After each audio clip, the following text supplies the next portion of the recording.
Panel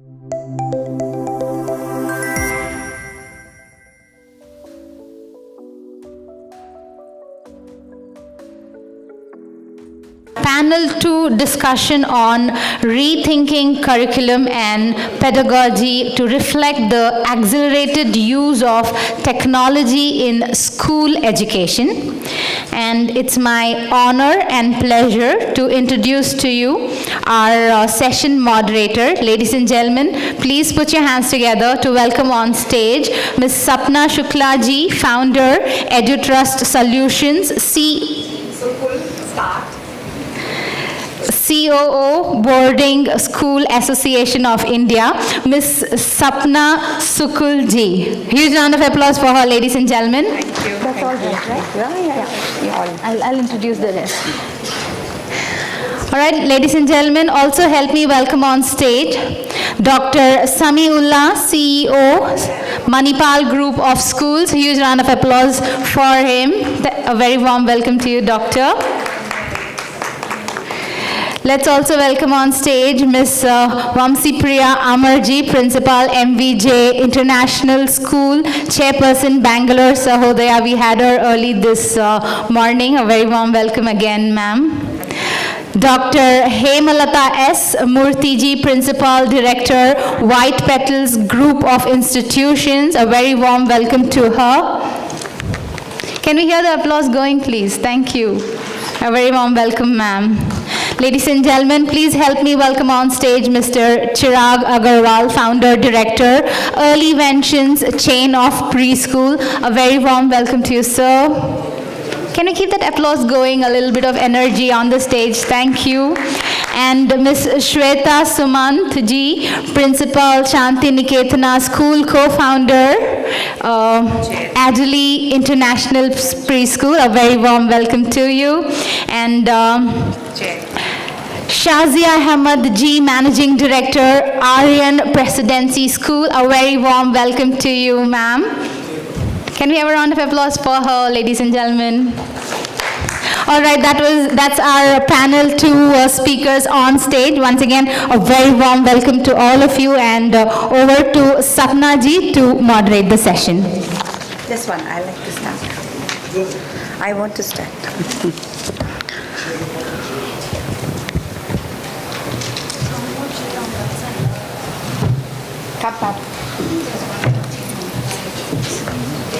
A very good morning to all of you who are present here, and I wish all of you who are having tea outside and coffee and enjoying the hot samosas can be with us, so that we are more than happy to take some questions, and we'll be happy to have you over. Should I wait, Chandan, or should we start? Okay. So I'm the moderator. Today I've come from Delhi, and what brings me to Ardor Media today from Delhi is just Chandan's work. I've been associated with Ardor Media from the day of inception, and I know the kind of work he's doing is very, very different, and keeping everybody in mind that how education go to the next level. So all round of applause for Chandan for keeping up this show. Chandan, thank you so much for having all of us over. So the topic for today, and let me introduce to all the luminaries who are sitting here, because I was interacting with them, and the kind of questions which we have been thinking about, what to ask, how to ask. We want that this session should be very engaging. Not only engaging, but thought-provoking, and should be some takeaways when we are discussing these questions. So, our panelists for the day are Dr. Sami Ulla, CEO of Manipal Group of Schools. Welcome, sir. And Sami and I go a long way. It's been 15 years since the time I know him. He has not changed. So I could recognize him from miles. You're the same. So, and his institutions are growing leaps and bounds. I think they have 100 institutions now. We all heard our very eminent educationists. I could see the people around her. Dr. Vamsheepriya, Amar, Principal. I'm not a doctor. It's written. Okay, sorry. Vamsheepriya Amar, Principal MVJ International School, Chairperson, Bangalore Sahodaya School. Her words of wisdom, was just writing it down that she has so much of knowledge. So we are still, I think this was not enough which we heard, so we want to hear more from you, ma'am. Dr. Hemalatha S. Murthy, ma'am. Principal Director, White Petals Group of Institutions. I'm glad that I have set up one Petals Group of Institution in Ghaziabad, and it was not your group, so happy to be associated with you. Chirag Agarwal, Founder Director, EarlyVentions, chain of preschools. Chirag, welcome Chirag. So I can see that there are a lot of owners and founders of preschool who are present there. So I guess that's a culture. Preschool is really shaping up in Bangalore a lot. Foundation stage. So. Shwetha, Sumanth, Principal, Shanthi Nikethana School, co-founder, Adelie International Preschool. And I was fortunate to visit her schools and do some work for them. And I have been giving her school example to many institutions because her school is a standalone preschool which I have come across till date. Shazia Ahmed, Managing Director, Aryan Presidency School. Hats off to Shazia. I love her commitment and a big round of applause for her because she flew straight from Delhi airport and she's here. Dubai. I come from Delhi. Dubai airport and she's here. She didn't go back to her school or to her place. She said, first commitment is commitments. So these are the kind of educationists we are having in Bangalore. So Bangalore always rocks with not only corporates with eminent educationists who are here. So my first question to Ma'am Vamsheepriya, if you allow me, is since you're the head of this Sahodaya schools, which encompasses many schools. So what is the key element when we are talking about our topic like is rethinking curriculum and pedagogy and reflection that how we can design a curriculum to suit this requirement. So what are the key elements of modern curriculum that effectively incorporates technology for improved learning outcomes, which I would like you to highlight when we talk about modern curriculum. I would like you to highlight about the NEP and NCF, which has come so much into our system, where even if you do not take NEP, but how I'll say experiential learning, art integration, sport integration. Would you like to just tell us a little bit more about it? First of all, thank you to Order for having me here, and good morning to all my panelists who are here and who is joining me for this particular topic. Thank you for that question. When you think about the curriculum part of it, I would here like to emphasize CBSE actually gives, I'm from the CBSE board and Sahodaya schools are all CBSE affiliated. So Central Board of Secondary Education gives the autonomy to the school. No doubt they roll off a couple of circulars, but yet the autonomy is given to the school from there to take on. This is one thing we need to keep in mind. And more or less, I would say old wine in a new bottle, because CCE, Continuous Comprehensive Evaluation, had started off this kind of rolling off, the kind of strategies and pedagogies quite for some time. Somewhere down the lane, I think it failed only because the vision and mission of CCE was not successful. I would blame it on ourselves, because as educators, we did not dwell into deeper parts of what it meant actually. Now NEP is doing the fine-tuning of what we had started earlier. Coming back to your experiential learning or art integration and sport integration, everywhere when we say integration, it is about the learning outcomes, how well it is blending with the pedagogies that is implemented in a classroom. And to give an example, can I just please take an example? Teachers, educators, it's so very, I'm conditioned to use the term teachers because we keep empowering our learners basically. I'm also a learner. When we say art integration, it is not only the sketching, or it is not something which is painting, performing arts, visual arts, etc. If again, because I go by the personal model of explaining, when you think about sound, how exactly you're going to bring that chapter sound into the classroom? Maybe through storytelling. How are you going to bring it? Bring back the epic, the Ramayana part of it. We all have heard about Dashrath Maharaj's story and how he was cursed by Shravan Kumar's parents, right? That's the total reality of sound propagation in liquid medium. So maybe we can bring this kind of a storytelling back into the classrooms. Similarly, when I think about the sport integration, a lot to do with the basketball court. A basketball court is an opening for any kind of physical quantities that can be brought back into the classroom scenario. So it is the teacher, again I re-emphasize, it is the teacher who needs to take that bounden responsibility that our main stakeholder is student. So that is the main thing which I would like to put it up. And one more thing, technology. You did end your question with technology, how exactly these things can be incorporated. There are different kinds of learners in a classroom.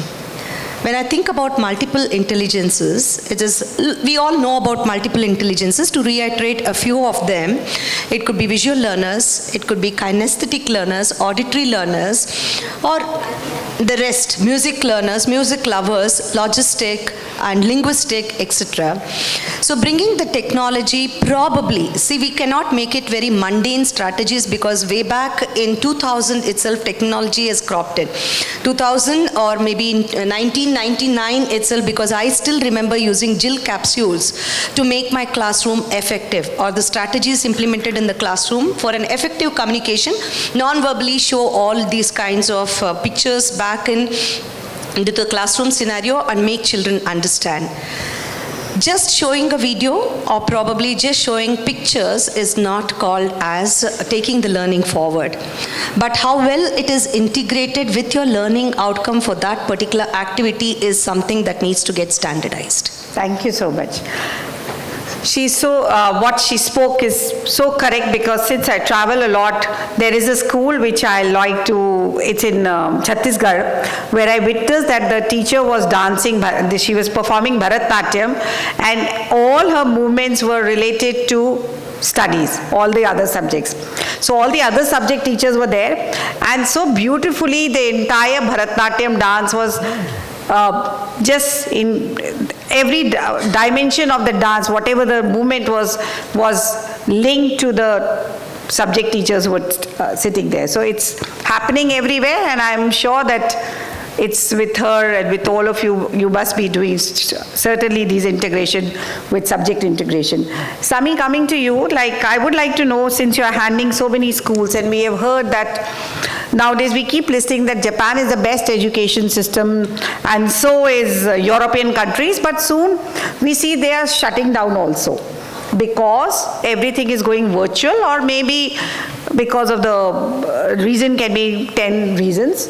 So what about technology? When we talk about technology is coming in technology, they say the technology will replace us if we are not with the technology. The teachers are going to be there, but the ones who are not going with the technology will be replaced. So in your case, I want to know, what is the class transformation which is happening in Karnataka? Because you said that you have schools all over Karnataka and expanding to Mumbai. So how about transformation in smaller villages when we talk about schools are being closed down? So do you encourage those smaller villages to come to city and study, or what's your idea about that?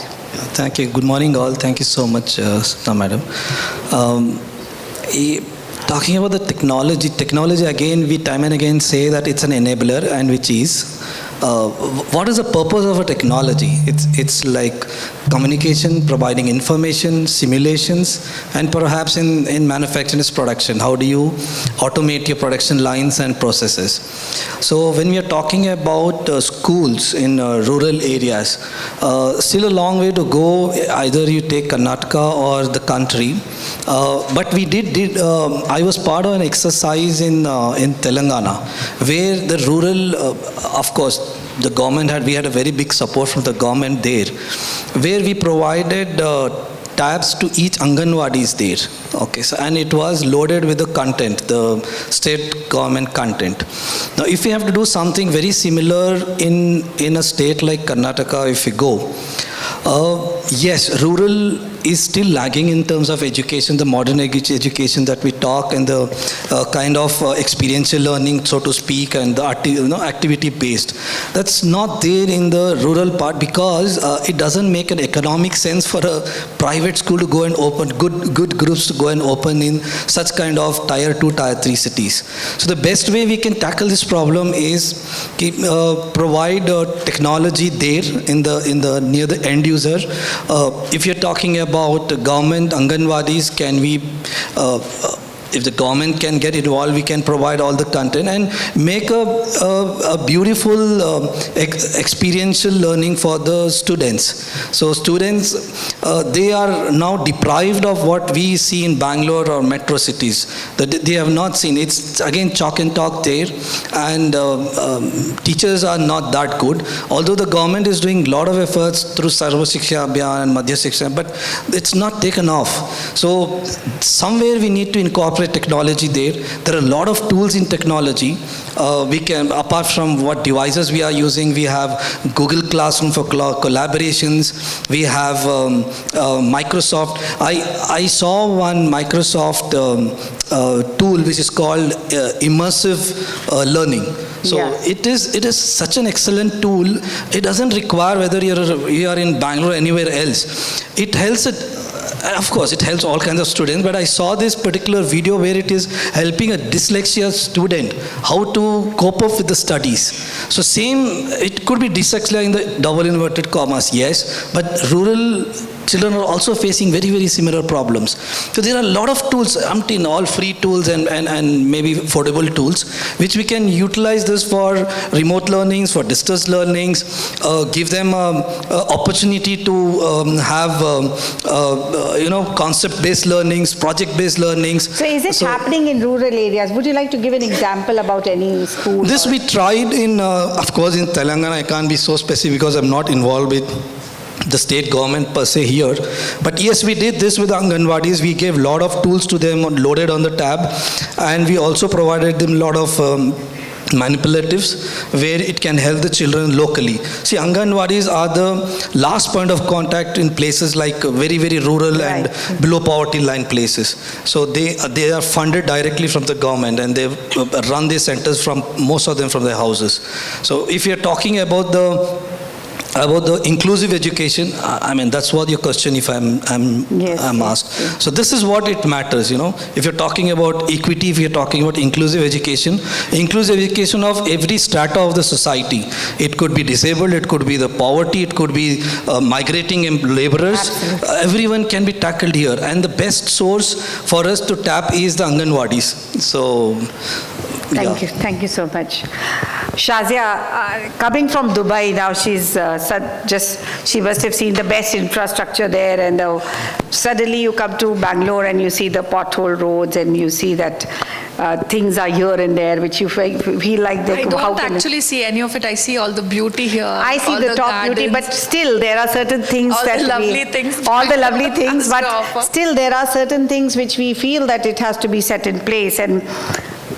And educators in Karnataka, I feel, are trained and supported with all this integrated learning methods and technology. Of course, all of you are there who are doing it. How do you bridge this and involve this with your learning methods, where you can teach the children about global warming and how it can be part of the system in teaching. You want me to talk about technology or? In linking technology with Okay, global first warming. I'll just talk about the integration of technology. What I believe now is technology, digital technology, it's like our thing is going through a digital revolution, I can say. We are all bombarded by digital gadgets, which we cannot live without on a day-to-day basis. We're completely dependent on it. So imagining a place where we don't have digital gadgets and all of that is not going to be possible now. So instead of fighting it, I believe we should embrace it. Absolutely. And the way we can do is in traditional learning, I feel now the textbooks have become a little outdated. They are not engaging the students, neither are they informative, because nowadays, the students of this age are born into a digital era. They are growing into the era of technology. So information is just a click away for them. So information is not just sufficient from our traditional textbooks. Not necessarily replace the textbook, but how do I say, supplement them with some digital resources like online platforms or say some multimedia simulations. Like when we teach them, we can use all of these so that the students are more engaged and immersed in the learning procedures. So the role of teachers here, what I feel is, as they say, the teacher cannot be replaced. I always tell this, technology can never replace the teacher, but technology can empower the teacher. We should harness the power of technology and use it to give a more better learning experience for the student. So our basic thing is to give the child a better learning experience, and that educators, teachers should harness the power of technology and then use it for this. That's what is my take on technology. Regarding global warming, I feel that you have to take personal responsibility wherever you are. Once you start taking personal responsibility about your things and being responsible towards your house, your state, your country, then I think that's part of it. In our schools, definitely we teach that. We have our Green Day, we have EVS, we do all of those activities on a daily basis. We plant trees, small trees. We go on a rally also, and we have cleaned the roads, and in and around we make the students do all of these activities so that the awareness for environmental thing is there. But still, it's just, I feel everyone should be responsible, starts with our own responsibility, and children look up to the adults and then learn what they have to do. So basically we have to be responsible first. So that's a very good say that you do certain things which you set an example, you give them projects where they are involved, and through technology and taking some small measures and small projects, generally awareness about what's happening around. That's what I was asking. So thank you so much. Hemalatha ji, could you just highlight the strategies that are equitable access to technology-driven education, especially in rural areas? Again, what sort of things we should do in rural areas? I think we are heading towards afternoon. Good afternoon, everybody. I think closer. Good afternoon, everybody. As we know, the success of Chandrayaan is playing everywhere, all over the world. We stand, we go. We went into South Pole where none could do the success with other countries. But here we are talking about technology. Technology is the part where we have to see to that. It is like while we talk about metro or cosmopolitan cities, everything is available. While if it is rural, even now there is a lack. Even a chalk method is still not happening in many of the blends. Wherever I have gone and done a tribal project with Soligas, I have seen a child even doesn't know how to hold a chalk. Then where is that technology been implanting? Yes, definitely. If I tell about Bangalore, we are talking in Bangalore, it is like all of us know about ChatGPT. We are talking about AI. Everything is a replacement, but nothing can replace is a teacher, which we know very well. But there again, successful activities are going on in rural where the teachers are taking up small gadgets, using it to reach the children, understand what is happening and how the things are moving ahead. Otherwise, today could be it is not Karnataka or in and around. India has stood almost, if it is like, if you take up the economic status of our country, we would come up to the place 3. How is it happening? It is all because the competition that we are taking up. It is not stopping with the metropolitan cities. It is reaching. It is happening through the teachers. Teachers have been trained. The governments have been taking the projects in such a way that how best they can reach the children, how best it can be implemented. Because there is, as one of my panelists was trying to tell, there could be a replacement for a teacher, and things can change with a lot of gadgets. But ultimately, the involvement of a child while learning in rural is even now better with the teaching of on a chalk-based method. That is what is better. It is happening. But involvement of digitalizing things would try to change more of changes that would come up with the children. Thank you so much. So rural belt also, it's happening, and we can witness it because we can see the change, the way bureaucrats and all are emerging from rural belts, the way they are studying and they are passing a lot of exams. No, that say is always there. If there is a rural, only politicians would come up, but it is not that. If you tell Abdul Kalam today, it is not, he's come from a rural background. So it now is Ramesh many Pradhan. more are coming. Yes, many more people are coming up, so it is not that. Thank you. Chirag, you and both of you are from early years. So Chirag, a question to you. Like, we are talking about technology and we are talking about integration of technology in teachers and students. But when we talk about preschool era, when we talk about children who are just going to school, and as Shazia said that they are born with technology, they are far better than us. So how in this era do you bridge this gap between technology integration and social quotient and emotional quotient? How difficult it is, because to take away that phone from that child and making the parent also understand. Good afternoon, everybody, and thank you, ma'am, for that question. I represent EarlyVentions chain of schools. We are a chain of preschools, and so I on this panel represent the early years. So I would talk from the early years perspective. When it comes to, as you mentioned, how to take away that phone from the child and get him involved into learning. My only say on this to parents as well as the teachers would be that spend more time with the child. Just because these days we see that parents and people at home don't spend time with the child is glued to the phone. So the child wants something to be there with. So that is one. When it comes to technology, as educators, we need to understand how much is too good for us, how much is good, how much is not good. We also need to emphasize on things like teachers training. Teachers training is the most important thing, which I personally believe, because if the teacher is not trained to handle the technology is not going to work in good favor of the school or the learning process. So of course I also see that COVID has been a big learning to all of us as preschools as well. The preschool industry survived with the use of technology during that harsh period where the schools were shut down and everything was happening online. So wherein it was so difficult for us to even imagine a 2-year-old sitting in front of a laptop screen and attending classes for maybe half an hour, 40 minutes, 1 hour. It was a very new thing for all of us. Touchwood, we've all crossed over that scenario. Which how do you balance it now? Yeah, so coming to that, so what I personally believe is a preschool is called a play school, right? We all know that preschools are also called as play schools. They're called play schools for a reason. So, of course, technology is an important enabler to to facilitate the right learning.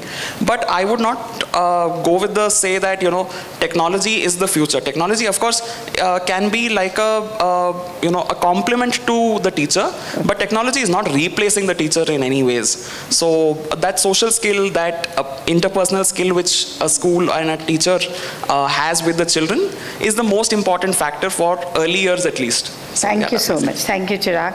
Yeah, it's very important in the early years. Shwetha, coming to you now, you're dealing with a K-12 school and you're dealing with a preschool, separate wings. Right. Now, due to this spurt of growth and of technology, and you're running a state board school also, and you were running a ICSE board also, and you're running a separate preschool chain also. So what happens, the teaching aids greatly are transformed in both the schools, like both the systems, it's different. And we see that the chalk and board story is obsolete now. So how do you get all this done? Because I saw the schools which you run, there were chalk and board there, and the other school was all smart boards. So how do you manage? What's your take on this now? Good afternoon, everyone. First of all, I'm very happy to share the dais with all the co-panelists. Technology has been a very integral part of our life, and of course, not leaving with the education. Technology has also made us to learn, to empower ourselves, everything. Even the learner from any corner of the world is able to learn from different perspectives, different angles, different experiences of a teacher, and then have a better understanding and also appreciate the knowledge, appreciate the subject also. Apart from this, the various technological tools like AI which has been introduced in the school, has helped the children to have a better understanding. It has like self-paced the learning, and it has personalized the learning for the child. And coming to the tools like VR and AR also, it has made them, because most of the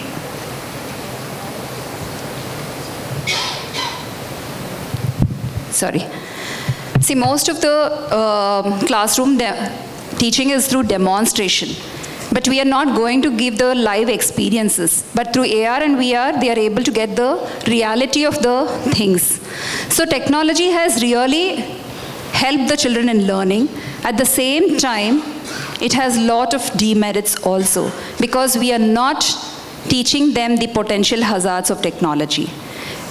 Literally speaking, when we go to the preschool, when we give them the slates or the blackboards, first time when they come to the school, they try to scroll on the board, thinking that it's a digital board or smart board.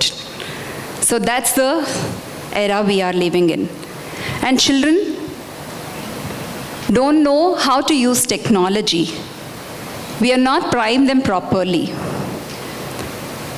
And there are a lot of potential hazards. Children are, there is a depletion in the cognitive development, and children have lost their problem-solving skills, critical thinking, analytical skills. And children are not able to, though there is a lot of data around them, they don't know to concise and put it in a proper way. The presentation is not lacking. So they don't know how to comprehend the information which is available in plenty. And the automation of technology also has a fear for teachers that it is going to replace them one particular day. And the recent policy in it's the Norway, Finland, and the Sweden, education policy has said that the tabs have to be replaced with printable textbooks and the worksheets, because the writing skills have diminished a lot in children. Children literally cry at the age of 4 and 5 to do their homeworks and writing part. When it comes to writing, no. They're good at orals, but not with the writing part. They don't want to hold a pencil at all. And it's such a difficult task for the parents and the teachers also. I feel we were far much better, and we enjoyed the process of childhood compared to the current generation, because there was a lot of social emotional skills developed. There was a lot of human touch which added. We had a holistic growth compared to the present generation. Thank you. Present generation is only been with gadgets. Yes, they have a lot of good exposure to the knowledge. but they don't know how to apply that knowledge in a right way. The wisdom that which has to be taught to them is the duty of all our educators. Thank you. Thank you so much. Now I'll have a quick round of questions where you can answer in one minute. I'll throw the questions as it is and you can pick up the question which you want. So my 5 questions are, you can pick up whichever you want. When you talk about trained teachers, so when the teachers are trained, schools do not want to train their teachers because they think they will go away. So what's your take on that? Second question is, how do you decide we are talking about technology, so how do you decide about which technology gadget to be used in school? Because there are far too many. My second question is that. Third is we are talking about NCF and NEP in a larger perspective where we are, people like you and me are just going on and on spreading this about how good it is. So what's your take on that? How will it go further or no? Fourth is, what about reading skills? When we talk about reading, so people say that read a lot. So how does one read when there's no time? So and my fifth is, what about classroom changing when children go from one class to the other? Parents object, don't shift my child from section A to section B. So is this correct? Not correct? And my last question is that she's talking about writing skills. So do you agree with the point Shwetha has made? So you can pick up one point and just answer in 2 minutes because the time is less. Okay. The way I've thrown the questions. I'll answer the first one. Can you just repeat it? My first is trained teachers. You don't, as a management, you'll train the teachers and the teacher will go to her school after 2 years. Yeah, but we don't think like that. We want to make the teachers empowered so they can deliver better to the students. So we have introduced something called as a peer-to-peer mentorship, where some teachers who are more tech savvy and more digitally aware teach the other teachers who are not as much as aware as them. So it's like a mentor. Scare is not there that she'll go away. No, they'd rather stay with us because we are investing so much in them. And they give them a confidence that they lasting with us is going to take them ahead in future also. So that's my take. And something else you had? No, the second question goes to the second panelist. Yeah. I think it's an amalgamation of everything that I would like to say because my panelists also have mentioned. Coming back to what ma'am mentioned regarding the pre-primary part of it and technology usage. Fortunately or unfortunately, we all should be aware of that because there's virtual autism which is catching up quickly. So we need to understand technology is fine, but equally we have to be mindful about how children are using the technology mindfully too. So that is one part of it. And also we need to understand the difference between gaming and gamification. Gaming is for learning. That is what our NEP 2020 also speaks about, bringing games into the classroom. When we say games, it is not literally the games, the physical games, but it could be even technological games. Gamification is something which is a problem where children can get addicted. But everything is an addiction if you see that. Training becomes an addiction, learning becomes an addiction. Gamification has started fetching a lot of money now. That is the reason where we need to build in that value education. Again, coming back to NUP 2020 about. Third question now. Yes. What was the third question? Okay, I'll just, See, technologies come to stay. We have many tools. I was saying AR, VRs are also there. There's something, a tool called Google Expedition. If people can go through it. Can you repeat it? Google Expedition. It stimulates various parts of the world. So if you want to see a pyramid, not necessarily you require the smart devices like Google Glasses or Visual Pro of Apple, but still we have that. So they have almost like 4,000 contents where it has been only for the educators. So they go ahead. So technology has a lot of its enabler, it's a supporter. Of course, we've time and again said that it cannot replace a teacher, yes, but technologies come to stay. Thank you. Art and culture. Yes. Yes. I would add upon to one of my panelists said that writing and reading the textbooks, which is mandatory, because yes, as Sir was trying to tell, there is gadgets and AI which is taking up. Yes, I have also been a part where I have taken up a training for AI. Yes, immediately whatever you want, it goes out like that while we sit in front of a system. But reading and writing with the child is must, because if they don't do that, there might be a loss of their memory. Sometimes they might not know what to do next. So I would suggest that all of you in the school don't go with gadgets all the time. Give them the choice how to write, how much to write, not the pressurization that we have to give them. What is required? Because the skill of writing books have gone away, skill of writing things have gone away. Yes, thank you. Thank you, Chirag. As we were talking so much about technology, technology is going to stay. We need to agree to the fact it's there. How we embrace it, how we take it along with us is the thing which we need to think about. Technology, as I mentioned, too much technology is also not good for education. But at the same time, a teacher who is not embracing technology with both hands definitely is going to be replaced. That's my say. Yes. So, as I was saying, children not just writing, they just don't want to learn spellings also. Reading. So, there's a voice assistant in all the mobiles and gadgets. So, they just go with the voice assistant and ask them to play whatever they want or type whatever they want. Okay? Not just with that, it ends up when we go to the higher classes also, the assignments which is being given, there's no creative writing, there's no comprehension. If you give a passage to write, so the ChatGPT is going to really help the kids. So they end up with that. They customize according to whatever the teacher needs. It's like their learning needs are not being catered by the teacher. The teacher needs is being catered by the student with the help of ChatGPT, and they customize and they hand over to the projects to the teacher. So this is the scenario right now. And talking about the classrooms movement from one classroom to the other classroom, yes, in our school, so especially in kindergarten, we don't restrict them to any classrooms. We want them to explore each and every space, every room, okay? Every room and space should be a learning space for them. So, and that's how the learning happens. And we don't want any monotony in our teaching. We are much far ahead with the things. Every learning space, right from the railings are going to teach them the abacus because it's made of the colorful beads, okay? And even the washrooms are with colorful toilets. So every floor will cater about the different colors and the textures to feel about. So every space should cater to the child's interest and the learning part. Thank you so much. So we are well on time. Anybody would like to ask questions? We still have 1 minute, 15 seconds. To any of our panelists? Either it was too good or it was too long or it was too boring. So any questions? Or are you still thinking? Yes, ma'am, please.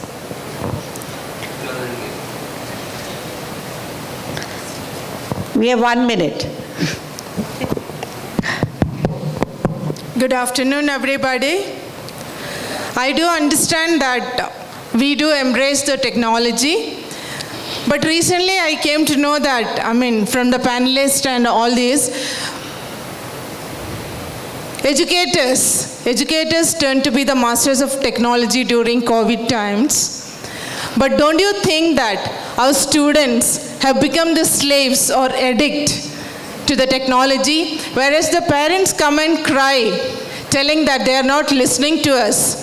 So for us, leaders, it's becoming a big challenge for the students to bring them back to the learning. As ma'am rightly told now about spellings, reading, writing, all these values or skills are diminishing. So eminent speakers, could you please show us the light on these? Very good question. Anybody would like to speak?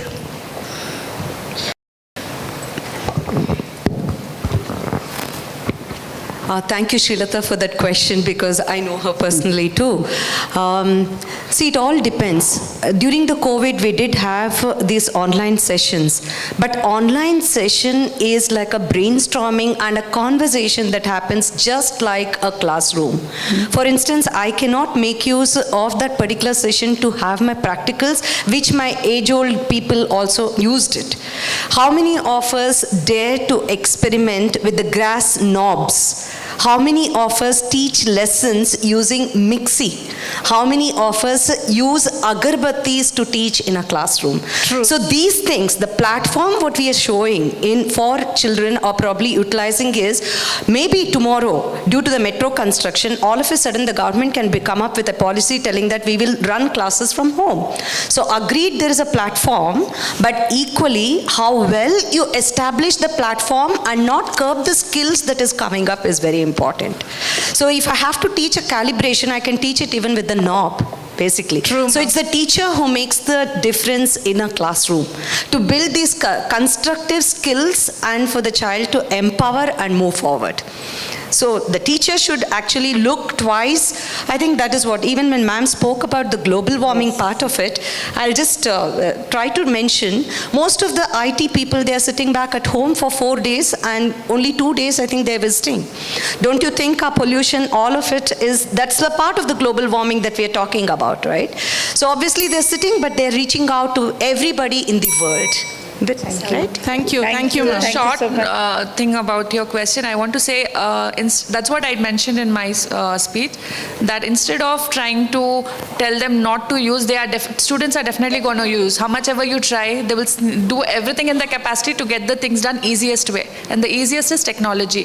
So instead of asking them not to do, we teach them to do it ethically. That's what I'm saying. We have to teach them to use technology responsibly, so that only when we know, we can teach how responsibly they can use. So educate ourselves, then we educate the students to use technology ethically.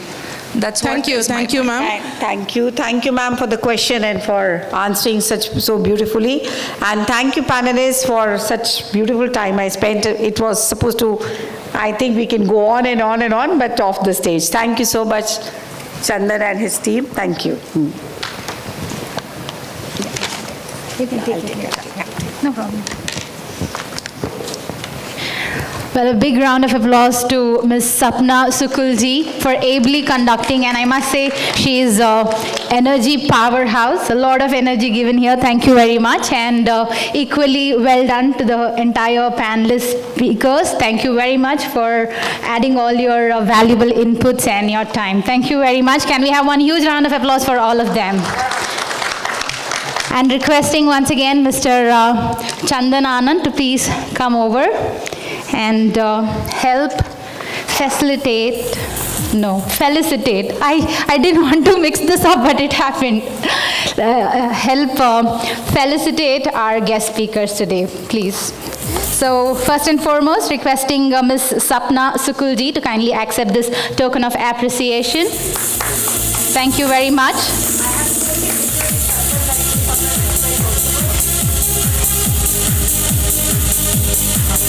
Dr. Sami Ulla ji, thank you very much.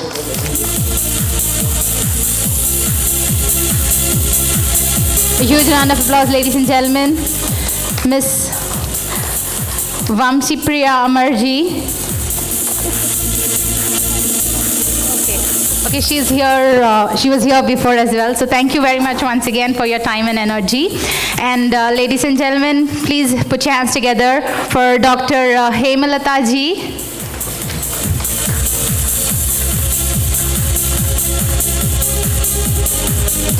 Mr. Chirag Agarwal.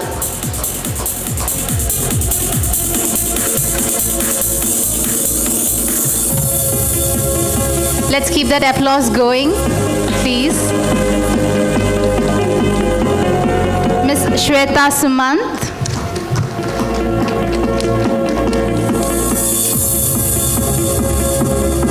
Last but definitely not the least, Miss Shazia Ahmed. Thank you very much. A huge round of applause.